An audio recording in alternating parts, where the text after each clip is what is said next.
But you look at Britain, is that now, in your mind, is it moving a little bit away from hard Brexit to soft Brexit? They're suddenly making more conciliatory noises, or is it still going to be a very short negotiation where the British walk in and say they want access to the single market and the ability to control their immigration, and the Europeans say that's an either-or, you have to make a choice?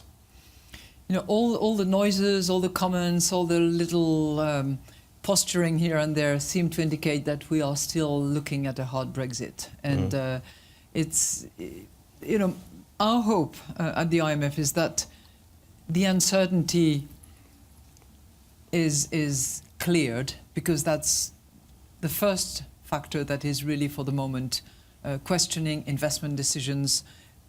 I know that there are numbers that seem to indicate that there is still investment, there is still movements, but when you talk to people, they are really concerned about what the outcome will be.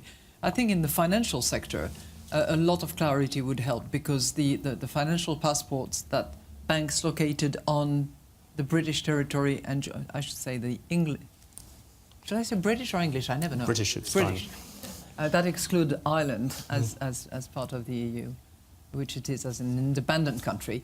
But those banks on British territory will want to know, and their shareholders will want to know, whether or not there is a passport to continue to act in the rest of Europe. Do you think the kind of two-year deadline, Mrs May goes and invokes Article 50, and then it takes 2 years, that's really becoming, it's going to take longer than 2 years? We had Enda Kenny, the Irish Prime Minister, this morning, he was saying that. Yeah, most people who are close to the preparation, and on both sides they are preparing and they are trying to move along the curve, they are all saying that it's going to take longer than 2 years. I mean, when you look, it's going to be something like 60 different bilateral trade treaty that will have to be negotiated, if only that to begin with. And then you have to disentangle the system. And I hear what is being said, which will be, okay, well, let's keep it as it is, and we will gradually remove what we don't like.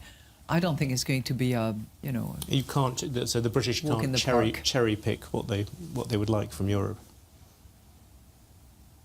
But it's a negotiation. You have two parties, and you know, I don't want to opine as to who is in the strongest position, but I'm not sure. Can I ask one last question? I think I get the message.